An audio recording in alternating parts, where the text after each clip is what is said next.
Buenos días, bienvenidos sean todos ustedes. Vamos a encomendarnos al Señor para que nos guíe en esta hermosa mañana. Amado Padre, agradecemos mucho la salud que nos das y la oportunidad de seguir aprendiendo a través de tu bendita palabra, especialmente de estos hermosos salmos, que tú inspiraste a todos los que participaron en escribirlos para la enseñanza que generación tras generación has dado a los creyentes.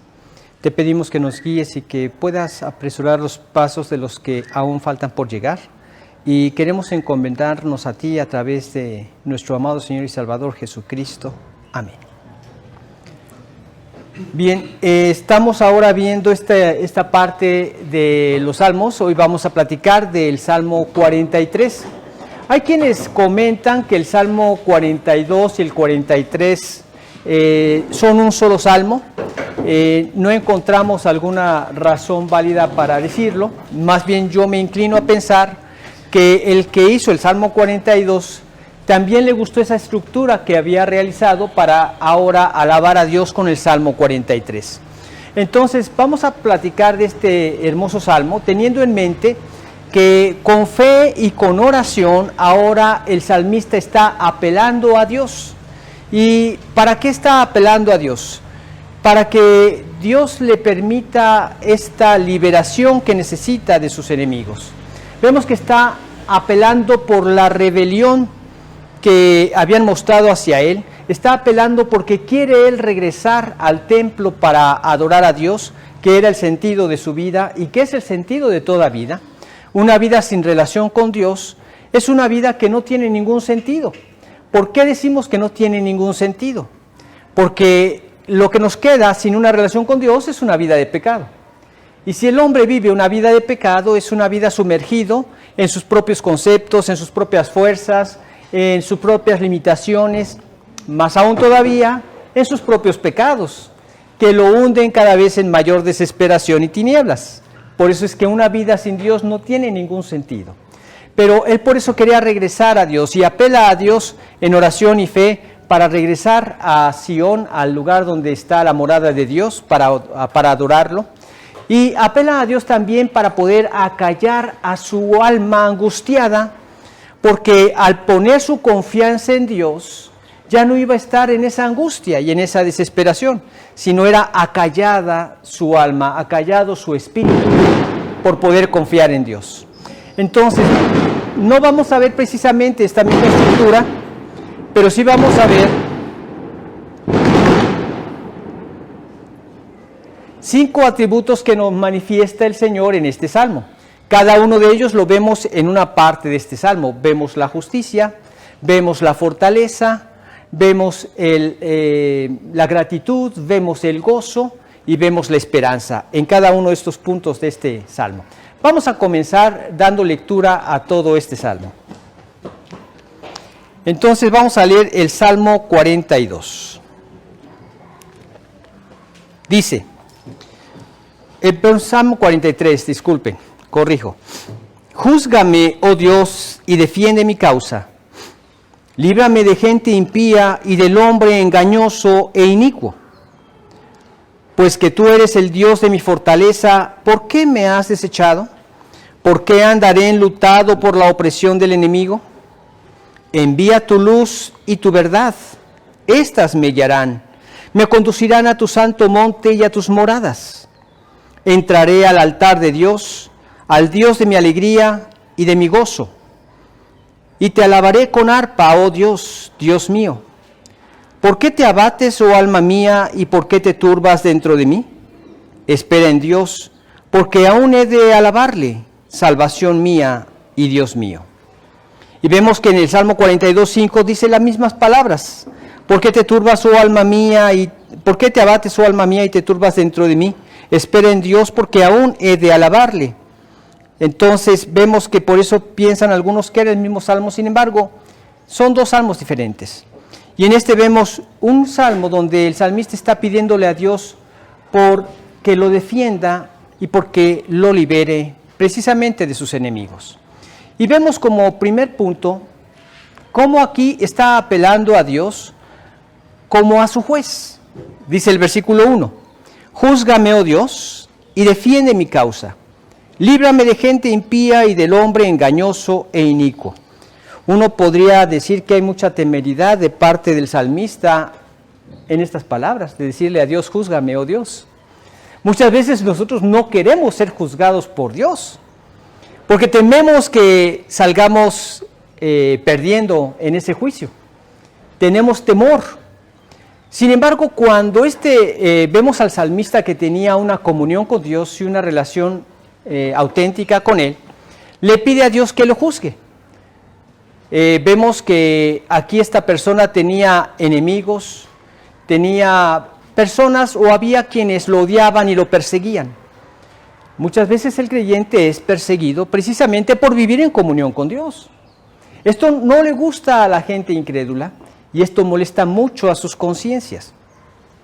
Por eso el hombre trata de hacer caer al creyente para calmar su conciencia y para poder decirse a sí mismo, por eso yo no quiero convertir a cristiano. En una ocasión recuerdo a un amigo que me decía que él era cristiano. Sin embargo, pues él seguía haciendo lo que se le daba en gana y lo que su carne le dictaba. Pero decía que él era cristiano porque simplemente había hecho una oración para aceptar a Cristo. Y en ninguna parte de la Biblia vemos que por simplemente hacer una oración ya tenemos la salvación, sino por rendir nuestra voluntad al Señor. Lo puedes hacer a través de una oración o no, pero este es lo importante. Y el caso es que él seguía siendo dueño de sí mismo y haciendo lo que le venía en gana y de repente pues va manejando y le empieza a querer hablar de Cristo al amigo con el que iba, o creo que el amigo con el que iba es el que iba manejando.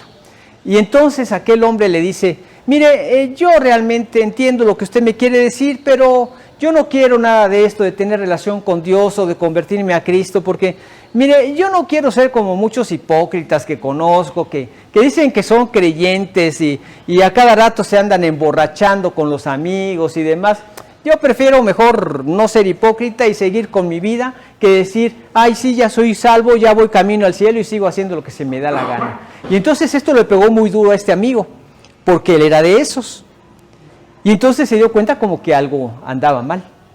Gracias a Dios ya está bien claro, bien convertido y sirviendo al Señor, pero son de las cosas que suceden. Empiezan a tratar de presionar para decir, es que no quiero ser como esos hipócritas, ¿verdad? Y así establecen o quieren enmarcar a todo creyente.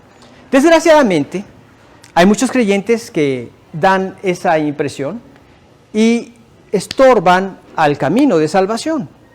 Pero esto no significa que yo no tenga que convertirme a Cristo. Al contrario, es un reto para convertirme de una manera auténtica y poder llegar a decir, como dijo aquí el salmista, júzgame, oh Dios. ¿Y qué pasaría si Dios nos juzgara? Bueno, con aquel que no ha conocido a Cristo, sí saldría perdiendo.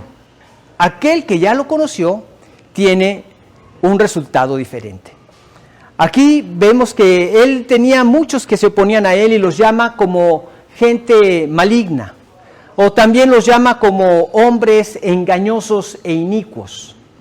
Hay mucha gente así, así está el mundo. Todo aquel que no ha conocido a Cristo vive en ese engaño, en el engaño en que los atrapa el diablo, porque el diablo es un engañador. De hecho, en Apocalipsis encontramos que dice, y el diablo que los engañaba, y continúa diciendo muchas cosas, pero es uno de los atributos del diablo. Se esmera por engañar a la gente. ¿Y engañarnos con respecto a qué? Engañarnos con respecto a que tú no necesitas de Dios, que tú estás bien como estás, o engañarnos con una actitud tibia como los que causan náuseas al Señor, que tú dices, ni tanto que queme al santo, ni tanto que no le alumbre, ¿verdad? O sea, voy a ser creyente, voy a decir que voy con Cristo, pero pues también voy a tener un pie en el mundo y un pie en el cielo, ¿verdad? Un pie con los vicios y otro pie con la Biblia o con los hermanos en Cristo, etcétera. Son engaños del diablo. Son formas como nos quiere atrapar y nos quiere engañar para que no vengamos a la verdad de Dios. Ahora, todo aquello que se sale de la verdad de Dios es un engaño, es una mentira. Y son las mentiras del padre de mentiras. Recordemos que ese es el título que Dios le dio en Juan 8:44. Es mentiroso y padre de mentira. Y nosotros vemos cómo Dios dice que Él hizo al hombre y le dio una ayuda idónea. ¿Y qué dice el engaño del hombre? No. Eso está mal. La verdad es que tú eres lo que tú quieras ser. Que naciste por accidente con el sexo que tienes, pues bueno, eso es otra cosa, pero si tú quieres ser hombre y estás a gusto de ser hombre, pues está bien, pero si tú quieres ser mujer aunque hayas nacido como hombre, pues puedes cambiar. La verdad es que tú puedes ser lo que tú quieras. ¿Esa es verdad? Ese es un engaño.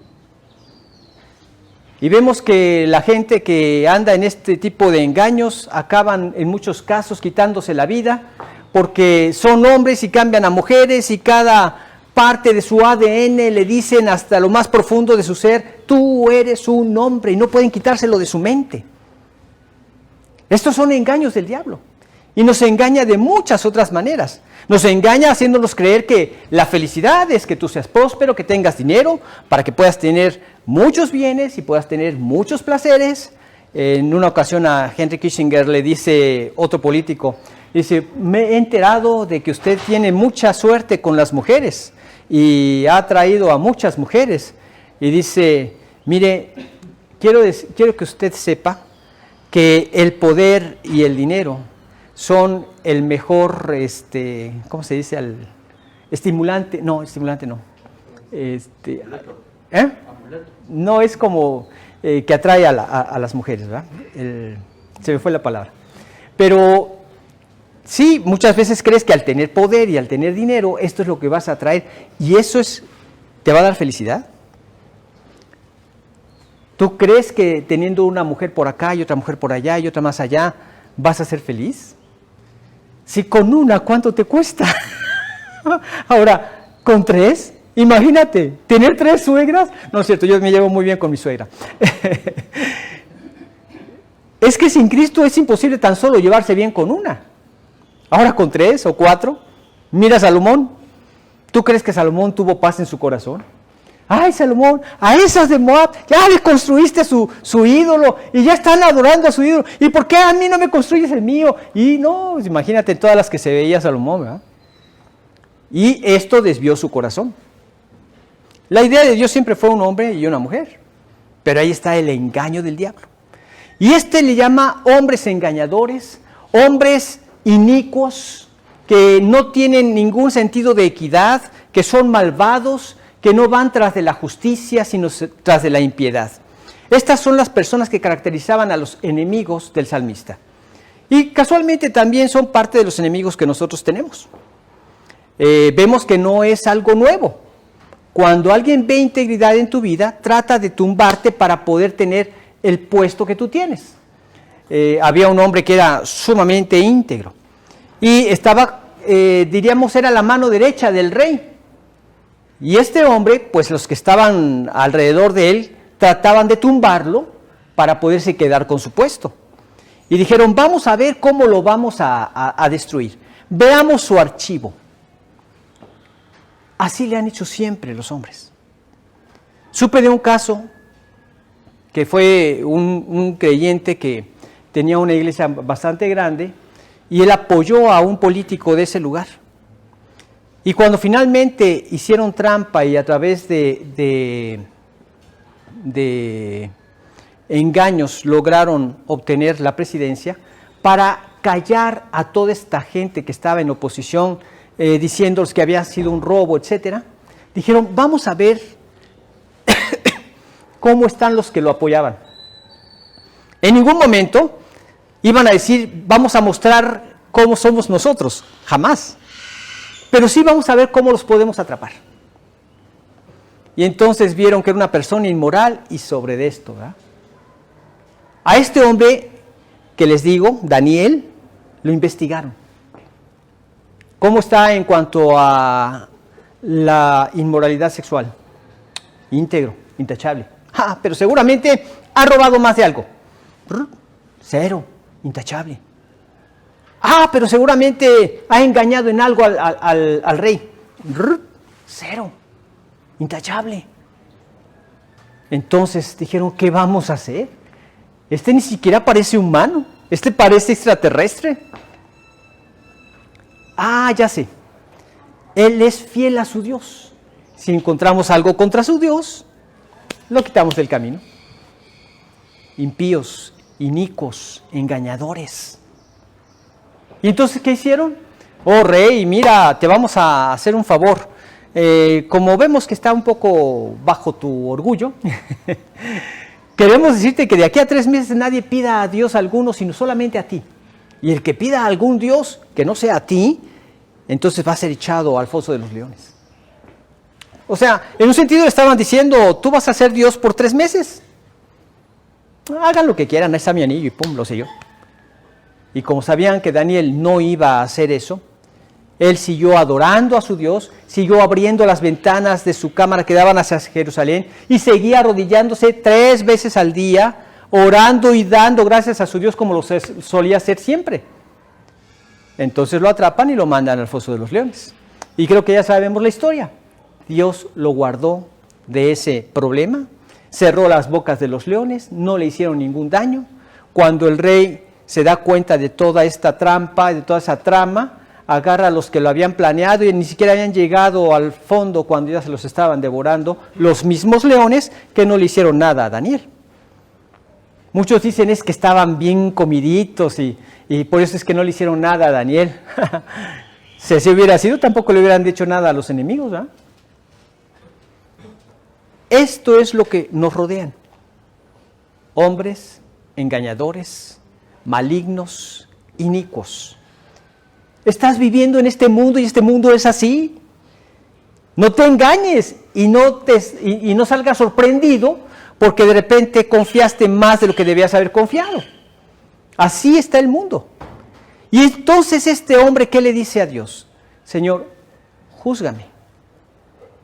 Le pide a Dios que le juzgue, porque él sabía que iba a salir bien librado, que iba a salir absuelto.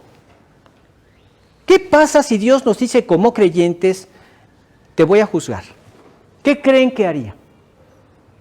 Toda esa iniquidad y todo ese pecado ha sido cargado sobre mi hijo y tú lo has aceptado como tu Salvador.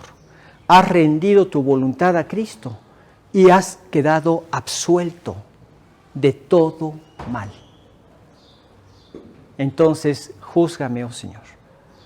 Y yo sé que saldré bien librado por Cristo, por la sangre de Cristo. Por Él lo tenemos todo. Por eso podía, júzgame, porque sabía que iba a salir bien librado y le decía, defiende mi causa, porque mi causa es buena. ¿Cómo podemos saber si nuestra causa es buena? ¿Cómo podemos saber si lo que le estamos pidiendo a Dios es bueno o no es bueno?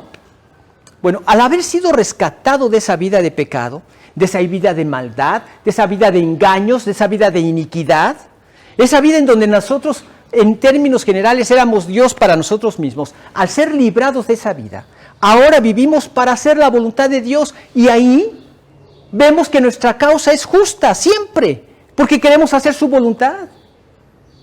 Y así cuando tienes alguna persecución en el trabajo, le pides a Dios, defiende mi causa, porque mi causa es justa.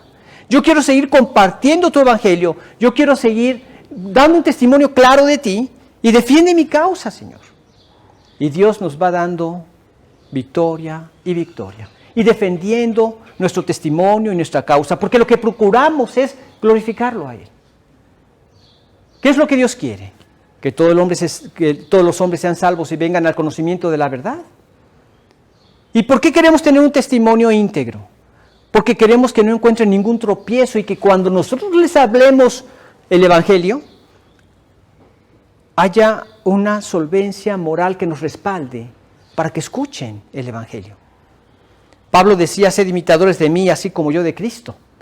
Júzgame, oh Señor, porque sé que saldré absuelto. Defiende mi causa, porque es justa, porque yo no busco mi propia gloria, sino la tuya.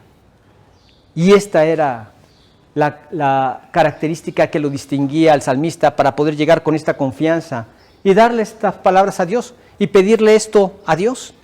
Ponte, Señor, de mi parte. Mantente a mi favor, manifiéstate a favor mío, porque yo busco tu causa, tu propósito. Te quiero glorificar a ti. Entonces vemos que él apela a Dios como a su juez, pero también apela a Dios como a su fortaleza todo suficiente. Vemos en el versículo 2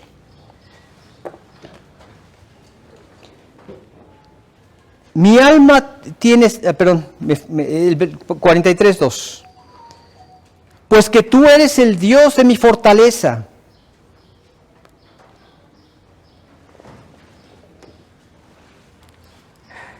Yo siempre optimista, ¿verdad? Quiero leer sin lentes. Porque tú eres el Dios de mi fortaleza. ¿Por qué me has desechado? ¿Por qué andaré enlutado por la opresión del enemigo? O sea, Señor, mis enemigos me quieren destruir, me quieren tumbar, quieren que yo caiga. Pero tú eres el Dios de mi fortaleza. Tú eres el Dios todopoderoso. ¿A qué está haciendo referencia? Como a una muralla que nos cubre ante los ataques del enemigo. Siempre vemos que esto era lo que se esgrimía en las batallas en aquella época, en la antigüedad. Se tenía que buscar la forma de destruir las murallas. De hecho, se buscaba en muchas ocasiones alguna parte frágil que no tuvieran que llegar a luchar contra las murallas, sino alguna otra forma más sencilla de poder vencer al enemigo. De hecho, cuando los medopersas conquistaron a Babilonia, Babilonia estaba rodeada de ríos, y lo que hicieron fue desviar el cauce del río, se secó, y entonces a pie entraron por la parte de abajo sin tener que luchar contra nadie. Y cuando menos se dieron cuenta, ya estaban los enemigos adentro de Babilonia y quedaron fácilmente presa de ellos. Entonces, aquí nos habla de una fortaleza como tal. No sé si se puede abrir la puertita. No, ok, no te preocupes. Entonces, Dios es el Dios de mi fortaleza, y entonces apela a Dios como a una fortaleza todo suficiente. Ahora, le dice, tú eres mi Dios. Tú eres el Dios de mi fortaleza. Y ante la opresión de los enemigos, él tenía miedo de ser destituido de toda protección y de sus propios amigos. El enemigo siempre está a la puerta. Tenemos muchos enemigos y siempre están al acecho. Y él temía que fuera destituido de toda protección de Dios. Señores, que si tú no me das la fortaleza, si tú no me proteges, yo estoy completamente perdido. No tengo fortaleza alguna. Los enemigos del creyente son también creyentes. El creyente no puede rodearse de amigos incrédulos. Nosotros vemos que Dios nos da esa exhortación en 2 Corintios capítulo 6 del versículo 14 en adelante. Dice, no os unáis en yugo desigual con los incrédulos. Y lo dice para las relaciones que tenemos como amigos. Para la relación matrimonial todavía mucho más. No es conveniente que un creyente se case con una incrédula o viceversa. No podemos hacer una unión o comunión con ellos. ¿Por qué? El Señor nos continúa diciendo las razones. Porque ¿qué compañerismo tiene la justicia con la injusticia? ¿Y qué comunión la luz con las tinieblas? ¿Y qué concordia Cristo con Belial? ¿O qué parte el creyente con el incrédulo? ¿Y qué acuerdo hay entre el templo de Dios y los ídolos? No hay nada en común entre un creyente y un incrédulo. Y en ningún momento podemos honrar a Dios con una relación así. Y tampoco podríamos esperar la salvación de nuestros hijos con una situación así. Otra cosa muy diferente es que ya Dios te haya encontrado casado y te hayas convertido a Cristo y estés con una esposa incrédula o viceversa. Bueno, en ese caso, Dios exhorta a ganar para Cristo a la persona incrédula. ¿Y cómo? Con un testimonio cristiano. Hay un versículo muy claro en 1 de Pedro, en el capítulo 3. Y a vosotras mujeres estad sujetas a vuestros maridos para que los que no creen a la palabra sean ganados sin palabra por la conducta de sus esposas. Aquí nos dice que una mujer sujeta a su marido puede ganarlo para Cristo. Ahora, no te digo que esto sea algo fácil de lograr. En muchas ocasiones, la pobre mujer es desalentada por el comportamiento de un marido incrédulo. Ya sea porque es mal hablado, ya sea porque la trata mal, ya sea porque es un borracho, etcétera, etcétera. Y se desalienta y a veces le cuesta trabajo tener que someterse a una persona así. Pero he visto casos donde las han ganado para Cristo. Creo que lo comenté ya en alguna ocasión aquí, de una señora que se convierte y empieza a orar por su marido. Y entonces una vez el marido estaba hablando con un amigo y le dice, oye, mira, no sabes, me ha pasado algo fenomenal en mi vida. Mi esposa se convirtió en cristiana. Uy, ¿de cuándo acá tú tan religioso? No, yo sigo igual de perdido, pero ella se convirtió en cristiana. Y no te imaginas, es una maravilla ahora. Yo nunca la conocí así. Así es una maravilla, ¿por qué? Mira. ¡Hey, fulana! Tráeme 2 copas, por favor. Y acá, ¿tú crees? Antes ni siquiera me las traía. Y ahora hasta me las trae. Bien obediente. Y entonces, esto fue obrando en el corazón de él, hasta que finalmente reaccionó y se convirtió también a Cristo.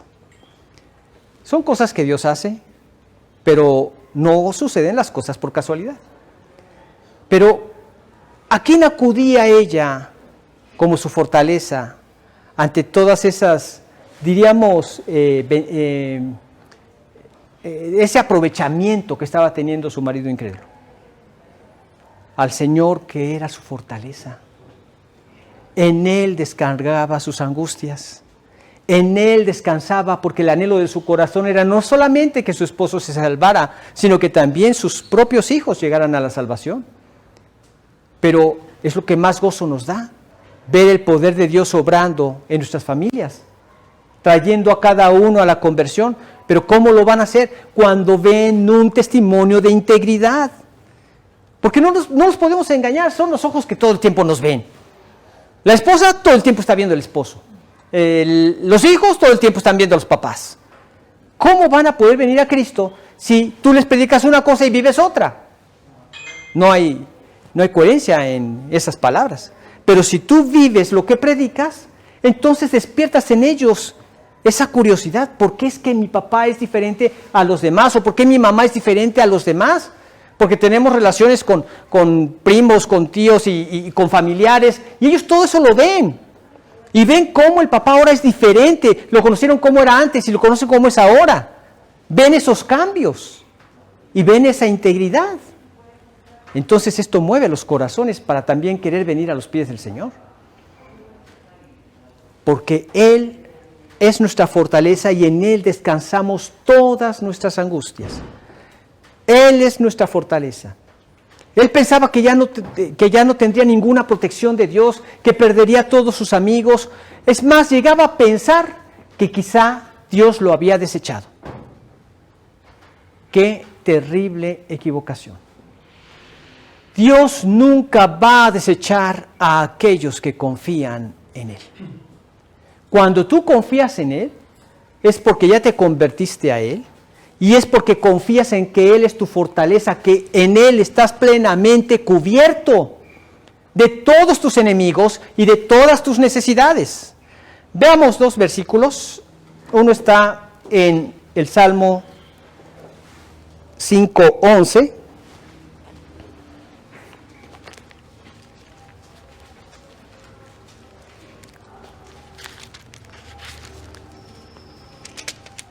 Dice: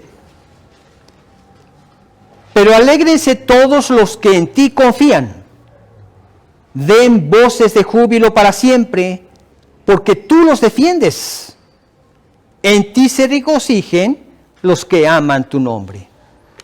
Alégrense en Él todos los que en Él confían.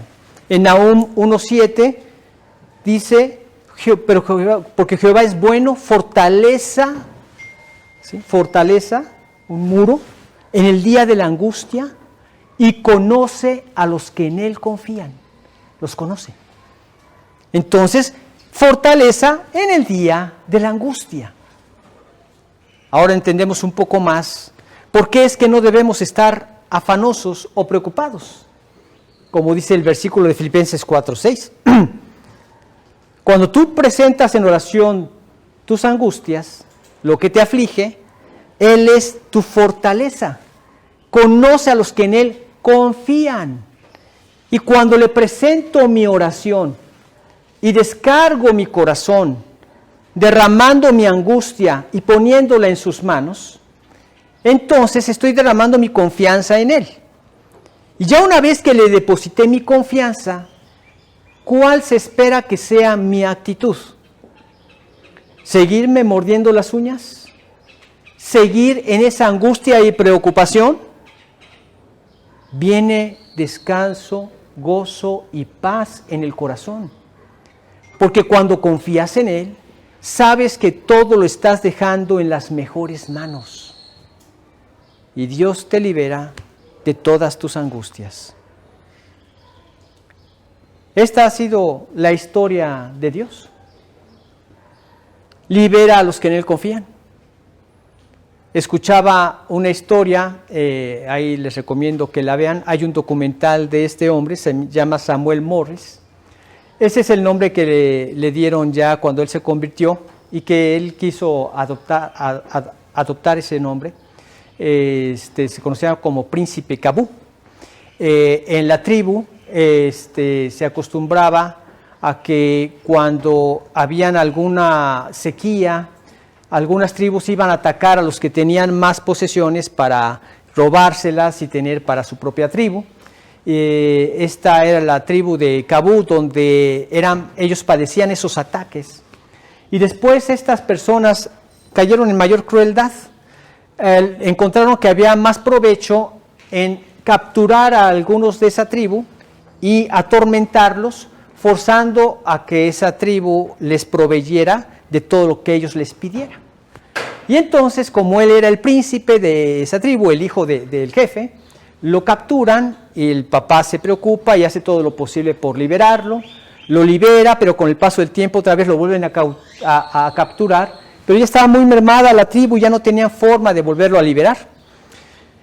Y para que se angustiaran más y se presionaran más, cada vez que alguien de su tribu lo iba a ver, lo azotaban, lo golpeaban para producir más dolor en la gente y que se esforzaran por querer dar lo necesario para que lo liberaran. Finalmente no hubo forma de hacerlo. El papá incluso quería tomar como último recurso darle a su hija para que lo liberaran a él. Y él, viendo todo lo que le había pasado, él le dijo no, y rechazó eso y le dijo a su hermana que se fuera, que él iba a padecer hasta que fuera necesario. Entonces finalmente toman la decisión de matarlo. En su tribu tenían el conocimiento de un solo Dios, no eran politeístas. Ya lo tienen amarrado y listo para ejecutarlo, cuando en eso llega una luz brillante. Las personas que lo tenían capturado vieron esa luz hace que se le suelten las cuerdas y oye una voz que le dice: corre, Kabú, corre. Y entonces él corrió en sentido contrario de su tribu. Probablemente él corrió en ese sentido para que no fueran a buscarlo en esa tribu y seguir mermando a esa tribu. Entonces corrió en sentido contrario, sin haber comido en días, todo golpeado. Dios le dio las fuerzas para correr. Claro que los otros, que estaban fuertes, fueron tras de él, y él logró meterse en un tronco seco y se escondió de sus captores y no lo volvieron a encontrar. Entonces emprende su camino contrario a su tribu, y en el camino pues estaba lleno de animales rapaces, ¿verdad? Él sin fuerza, sin haber comido y con esos enemigos en puerta, pues él confió en Dios y siguió corriendo y siguió caminando hasta que finalmente llega a un cafetal donde se encuentra que había una persona también de su tribu y pudo comunicarse en su mismo dialecto, y este fue quien lo ayudó y le empezó a dar de comer, lo reanimó y empezó a trabajar con las personas de ese cafetal. Era un esclavo que ahora era libre y que era el dueño de ese cafetal. Después de algún tiempo, conoce a una misionera. De ahí mismo lo llevaron a una iglesia. Y en esa iglesia dan un mensaje, y el mensaje que dan es el mensaje de la conversión de Pablo cuando va camino a Damasco y aparece una gran luz y cae y dice, ¿quién eres, Señor? Yo soy Jesús a quien tú persigues.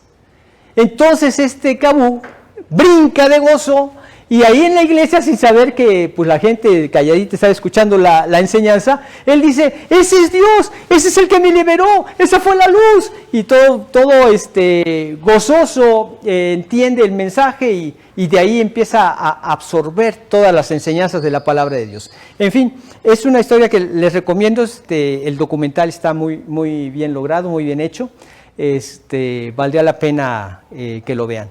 Esta persona entonces fue liberada de sus captores por el poder de Dios. Dios ve nuestros corazones. Dios ve nuestras angustias.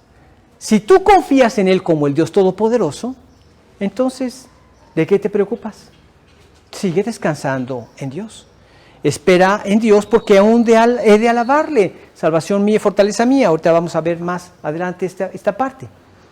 Pero él se gozaba porque Dios era algo real para él.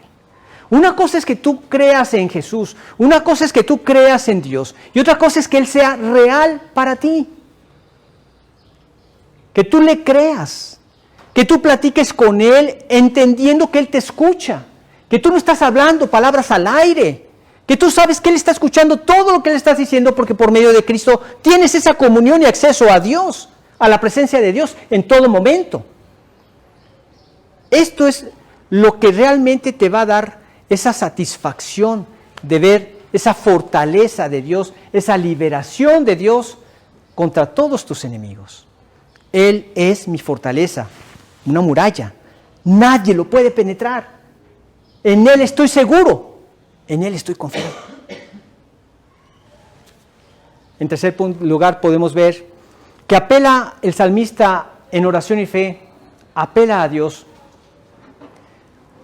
porque es su guía fiel. Dice el versículo 3. Vamos a leer el versículo 3.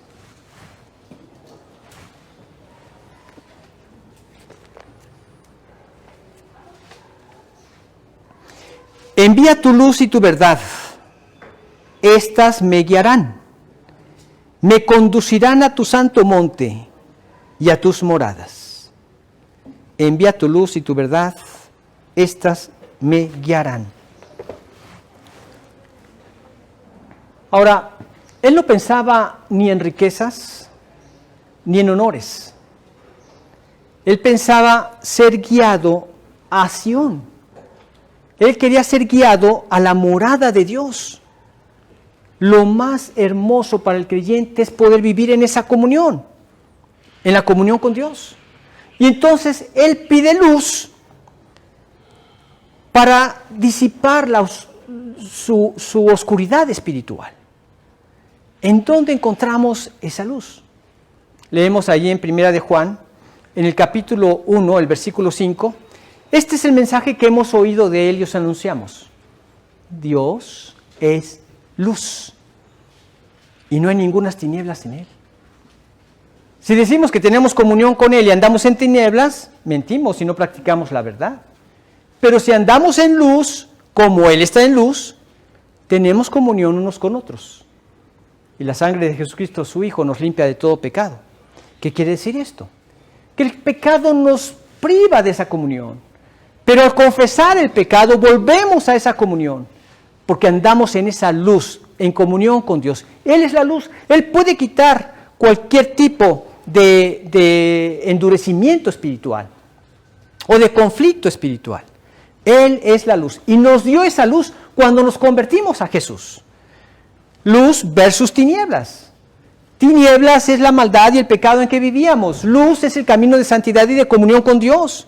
Tinieblas era la angustia, tristeza, decepción, desesperación. Luz es ese gozo, esa paciencia, ese andar en comunión con Dios y con los demás hermanos en Cristo.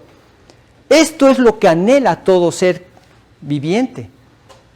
Nada más que no quieren dar el paso de cruzar por la cruz de Cristo.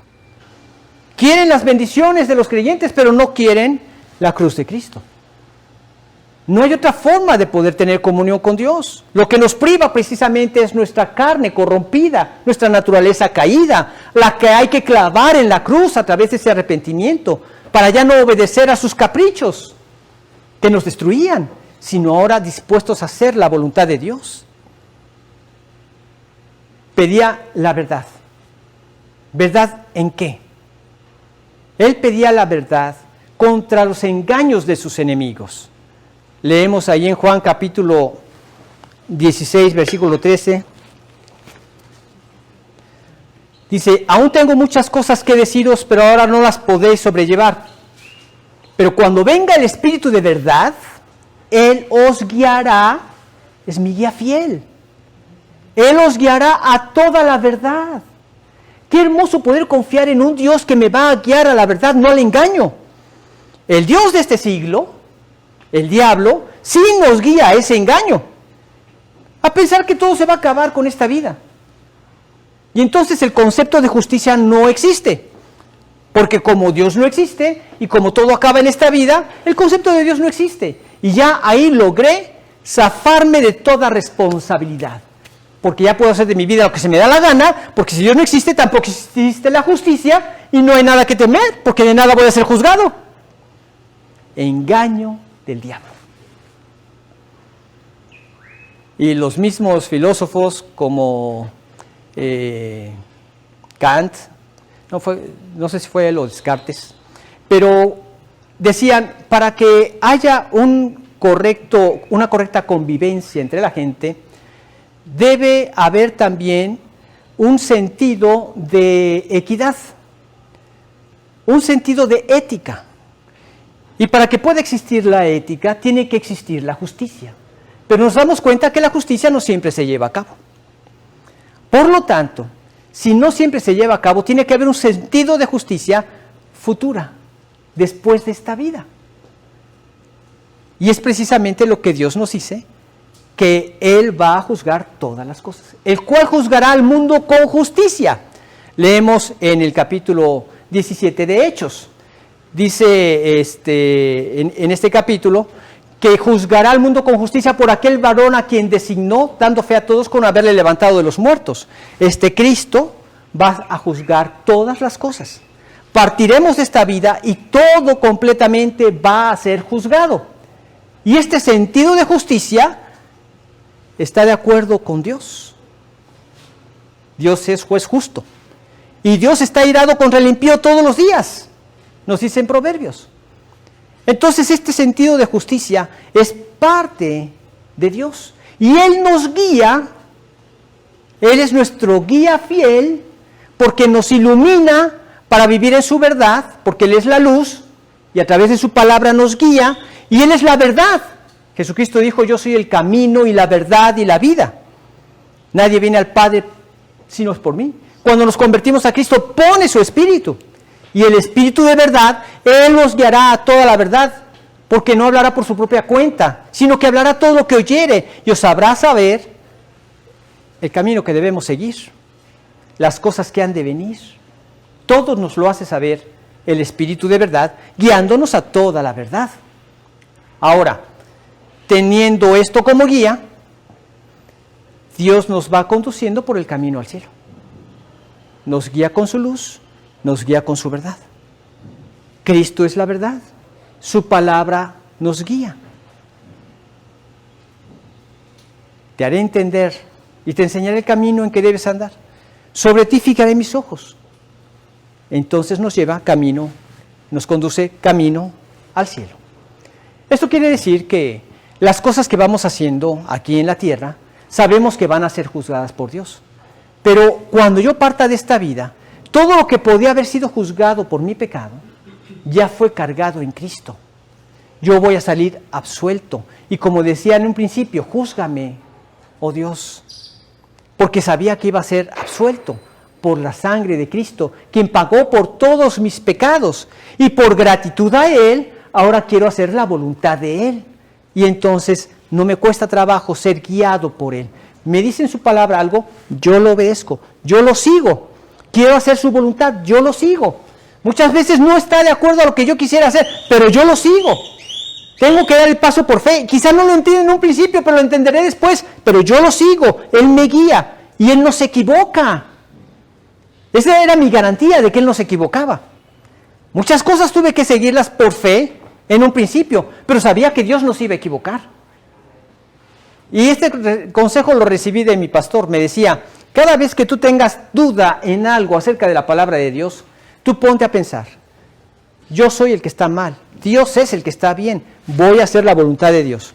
¿En qué versículo se basa? ¿En qué versículo se basa? Pues no me dijo ningún versículo, pero yo lo empecé a seguir por fe, porque yo creía así, que Dios no se equivoca. Con el paso del tiempo, fui viendo el propósito de Dios con todas esas instrucciones. Y con el paso del tiempo fui viendo que siempre que yo obedecía, venía la bendición de Dios atrás de esa obediencia. Pero había un sentido, siempre hay un sentido de parte de Dios. Si no lo entiendes en un principio, no te preocupes, te lo va a revelar después. Dice así en Juan 13:7, lo que yo hago tú no lo comprendes ahora, más lo entenderás después, pero lo vas a entender. Algunas cosas son tan profundas que hasta que lleguemos a su presencia las entenderemos, pero quedarás satisfecho, porque atrás de tu obediencia siempre vas a ver esa bendición, y eso te impulsa a querer obedecerlo más, a quererte llenar más de Él. Él es tu guía fiel. Por eso apela a Dios el salmista, para ser librado de todos sus enemigos, para ser defendido de todos ellos, en que Dios lo iba a guiar y no iba a haber nada que pudieran decir contra Él y acusarle. Él es mi guía fiel. También vemos en el versículo 4 que Él es su gozo sobreabundante. Apela a Dios como a su gozo sobreabundante. Veamos el versículo 43:4. Dice,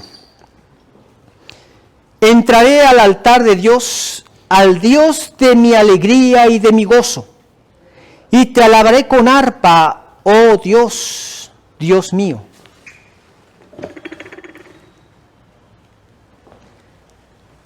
Él acude por todo esto que hemos estado viendo, porque podía tener esa confianza de acercarse a Dios como su juez y sabía que saldría absuelto y que podía confiar en que todos sus enemigos serían acusados, juzgados por Dios correctamente, pero él saldría absuelto. Por toda esa fortaleza que él sabía que representaba a Dios para su vida, en el cual podía descansar todos sus conflictos y angustias, y él lo iba a defender contra todos sus enemigos. Por todo esa guía inequívoca que recibía de Dios, que le daba seguridad, por todo eso es que podía acudir a Dios con esa clase de gozo, con un gozo sobreabundante. Descubrí el sentido de la vida, Señor. Este era el gozo que yo tenía cuando me convertí a Cristo. Señor, descubrí el sentido de la vida. Porque todo el mundo tiene un sentido y te dicen hay que luchar por esto o por aquello, tienes que hacer esto o aquello, y nunca encuentras algo que te llene realmente el corazón. Pero cuando conoces el Evangelio, entiendes el sentido de la vida y te llena de gozo. Entonces él podía llenarse de ese gozo acudiendo a Dios con esa libertad, porque no esperaba en una futura bendición. Que también esto es una realidad, la que nos espera en el cielo. ¿Y por qué es la más grande bendición? Porque allá será la gloria, allá ya no existirá el pecado. Por eso es que es la gloria. Y anhelamos estar en la presencia de Dios, anhelamos estar en el cielo. Cada vez que profundizamos más en nuestra comunión con Cristo y vemos el pecado, cómo llega un momento en donde nos abruma tanta maldad, tanto pecado. Un hombre que se viste de mujer y agarra un rifle, una escopeta, un arma y empieza a matar a niños en una escuela indefensos. Maestras que los cubrían para protegerlos y también las mataron. Tú dices, ¡cuánta maldad! Llega un momento en donde dices, ¿hasta cuándo tanta maldad? Ves guerras y te transmiten falsas banderas y que los buenos en realidad son los malos y que los que te hacen creer que son malos realmente son los buenos, y todo un verdadero mundo de maldad, de engaño, de mentiras. Así está el mundo, ¿eh? Así está ahorita el mundo. Ya tienen a Rusia amenazada ahora con Finlandia y con Suecia. Y los malos son los rusos. La OTAN son los buenos. Y la OTAN fue creada nada más por la Unión Soviética y ya no hay Unión Soviética y sigue habiendo OTAN, ¿verdad? Etcétera, etcétera. Pero así está el mundo, lleno de engaño, lleno de maldad. ¿Y cómo nos engañan? Con una falsa verdad. Es contradictorio esto, pero es así. Teniendo control de los medios. Controlan el 80% de los medios. Te dicen lo que quieren que creas. Ese es el engaño. Un periodista le dijo a mi presidente esto, y le dice el presidente, nosotros somos la prensa. ¿Sí? Nosotros decidimos qué es lo que queremos que la gente sepa. Engaño, maldad. Así vive el hombre. ¿Cómo no voy a estar gozoso por todo lo que el Señor me ha dado? Es un gozo sobreabundante, porque en Él lo tengo todo. Y Él es la verdad, y me he conducido en verdad. Y entonces no voy a ser sorprendido por el engaño del pecado. No voy a ser sorprendido por el engaño también de los pecadores. Llenándome de su palabra, me lleno de esa verdad. Entonces no me pueden engañar. Es que, Guillermo, tenemos que dar nuestro voto para que se apruebe el aborto. Mira nada más cuánto sobrepoblado está el mundo, y este mundo ya no va, ya no es ¿cómo dicen? Sostenible con tanta cantidad de habitantes. ¿Sí? ¿Y por qué no, en lugar de matar a inocentes, empiezas por ti? Si tú quieres liberar de gente al mundo. Nadie te va a decir, aquí estoy, empiecen por mí. Y yo no voy a aceptar eso, porque eso es el engaño, esa es la maldad, eso es satánico. La verdad es lo que Dios dice. Y es que, Memo, tenemos que apoyar a las minorías, pobres, homosexuales, mira nada más cómo son atosigados por la gente, etcétera, etcétera. Al igual que esa persona que es un homosexual se va a ir al infierno, Dios te los pone en el mismo rango que el adúltero, que el borracho, que el estafador, que el maldiciente. Se van a ir al infierno por igual.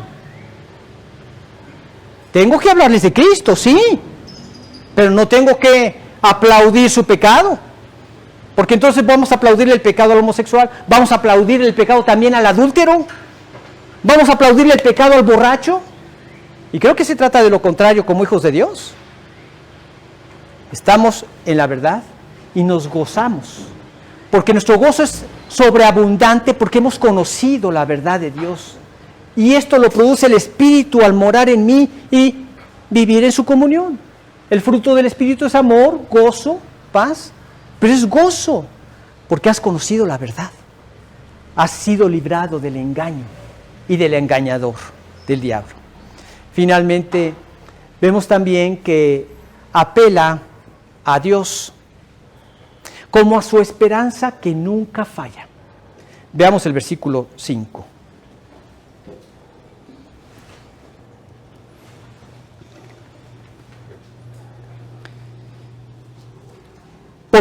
¿Por qué te abates, oh alma mía, y por qué te turbas dentro de mí?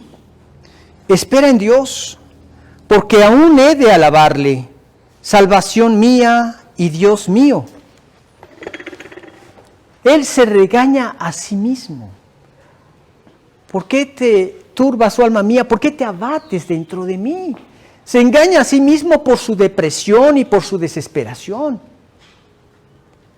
la cual se calma con esa fe expectante que él tenía en que un día podría estar en la presencia de Dios alabándolo, glorificándolo, porque es el Dios Todopoderoso. Tenía esa fe. Espera en Dios. Aguardas a Jehová. Esfuérzate y aliéntese tu corazón. Sí, espera a Jehová, dice en el Salmo 27:14. Podemos descansar en Dios. ¿Y por qué? Porque Él es el Todopoderoso, porque Él nunca se equivoca, porque Él es la verdad. Entonces no nos va a fallar nunca. Nunca. Por eso puedo esperar en Él. ¿Y cuánto tiempo tengo que esperar? Bueno, si eres joven y estás esperando en la pareja de Dios para tu vida, entonces espera en alguien en Cristo. Y va a llegar. En su momento va a llegar.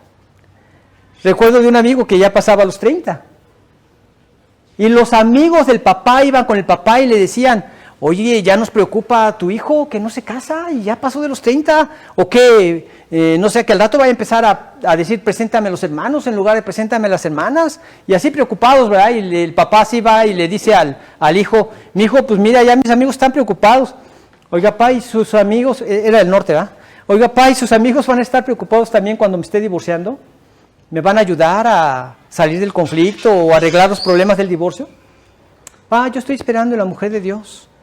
Y va a llegar, y va a llegar. Y así he escuchado cada testimonio, que Dios bendice el rumbo que llevan, de confianza y esperanza en Dios. Dios la bendice. Y este amigo finalmente a los 85 años se casó. No, no es cierto. Qué paciente, ¿verdad? Abrieron un closet y estaba un esqueleto con la medalla de oro de campeón de espera. No, este amigo conoció a su mujer al poco tiempo y él siempre lo ha dicho, que su esposa ha sido la más grande bendición que ha recibido de Dios en su vida. Otra chica recibía la presión de parte de su papá. Mi hija, pero salga, mi hija, tienen que verla para que se quieran casar alguien con usted. Papá, no se preocupe, el hombre de Dios va a venir a tocar a mi puerta. Y un día, tac, tac, tac, abren la puerta y dicen, ¿y usted quién es? Quiero platicar con usted, señor. Pero si ni lo conozco. Usted no, pero su hija sí. Y ahí le soltó la sopa, se la dio como esposa y se casaron. Una ocasión un chico le dice a Dios, Dios, yo voy a esperar en la mujer que tú tienes para mi vida. Y aquella que me diga, había pasado por el pasaje donde el siervo de Abraham, Eliezer, había ido por la mujer para Abraham y le dijo a Dios, Señor, la mujer que le pida agua y me dé agua para mí y para todos mis camellos, que esa sea la mujer que tú tienes para el hijo de mi amo. Entonces le dijo Dios, te pido que aquella mujer a la que un día le pida agua y me diga, te voy a dar para ti y para todos tus camellos, que esa sea la mujer que tú tienes para mi vida. Aquí ni siquiera hay camellos. Pues hay carros, ¿verdad? Para tu radiador y el radiador de todos tus amigos todavía te la creo, ¿verdad? Pero pues resulta que un día fueron a pintar la casa de una ancianita, él y un grupo de jóvenes que él seguía. Y cuando acabó de pintarla, él dijo, ¿qué hacemos ahora para darles de beber a estos jóvenes, ¿verdad? Porque están cansados y tienen sed. Entonces se acordó que había una creyente de la iglesia ahí cerca. Entonces va y le toca la puerta y le dice, ¿qué tal? ¿Cómo estás? Bien, pero fíjate que acabamos de pintar la casa de tal señora y pues tenemos sed y quería preguntarte si tuvieras un poquito de agua. Dice, claro, te voy a dar agua para ti y para todos tus camellos. ¡Ops!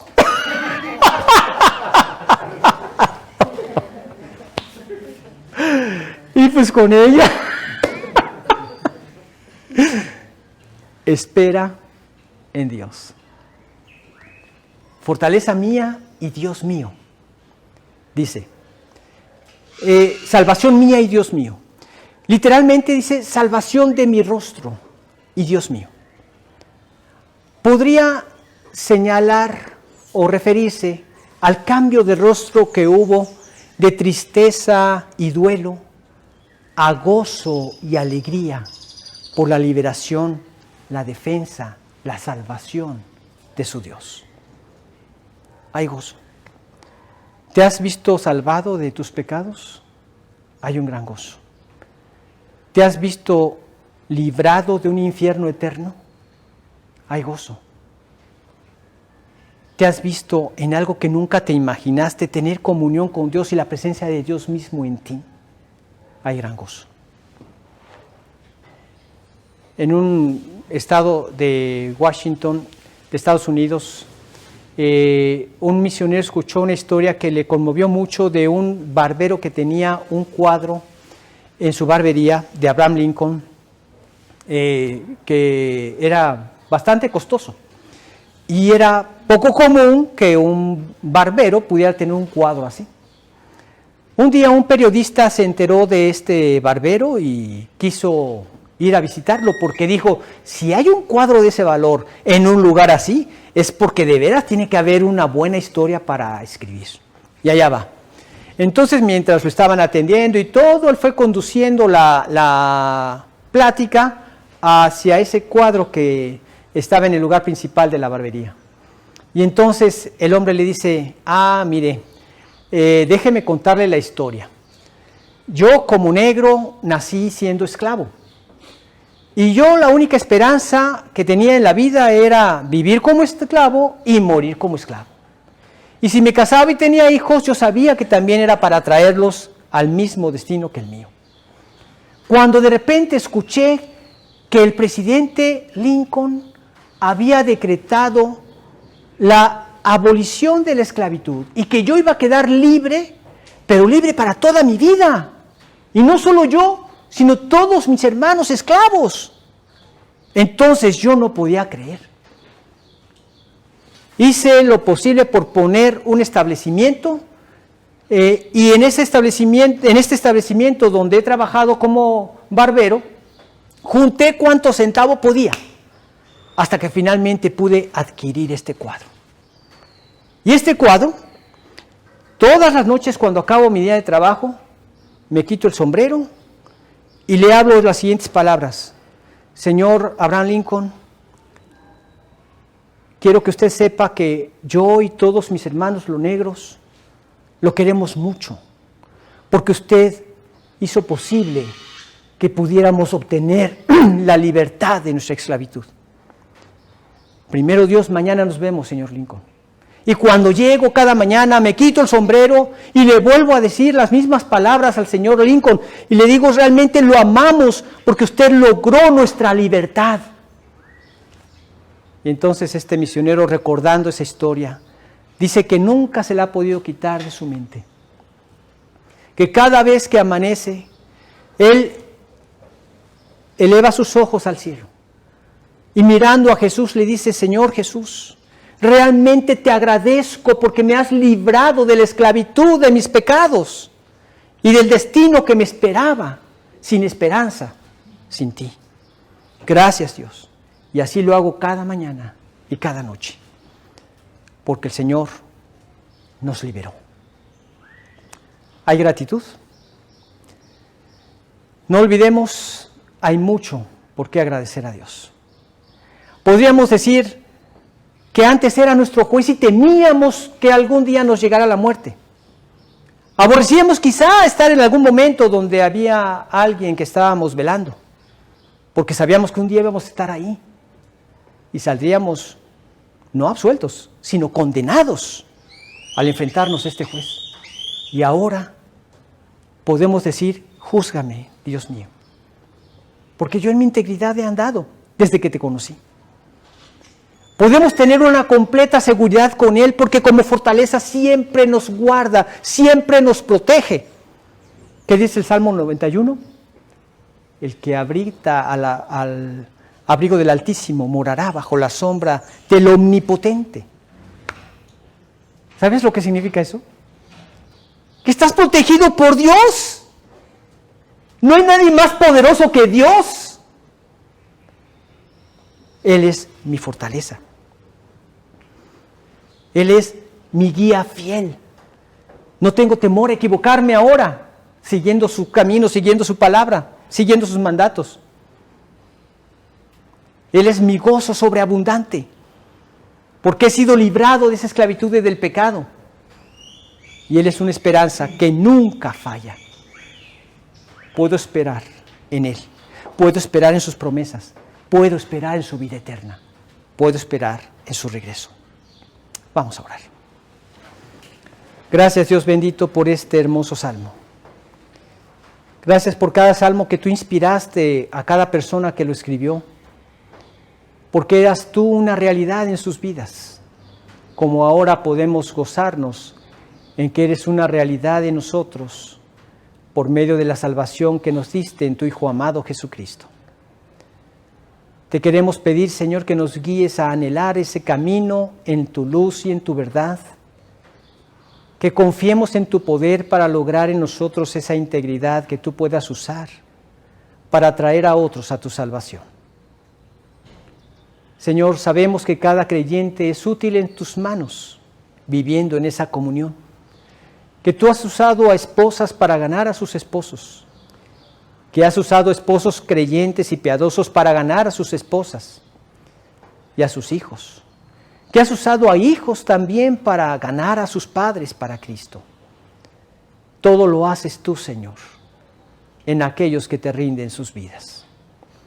Obra en nosotros y que tu preciosa salvación siga creciendo en este hermoso país. Aquí nos tienes, Señor, para servirte. Guíanos a hacerlo de manera eficaz en una dependencia completa de tu Santo Espíritu. A través de Cristo Jesús te lo pedimos, Padre. Amén.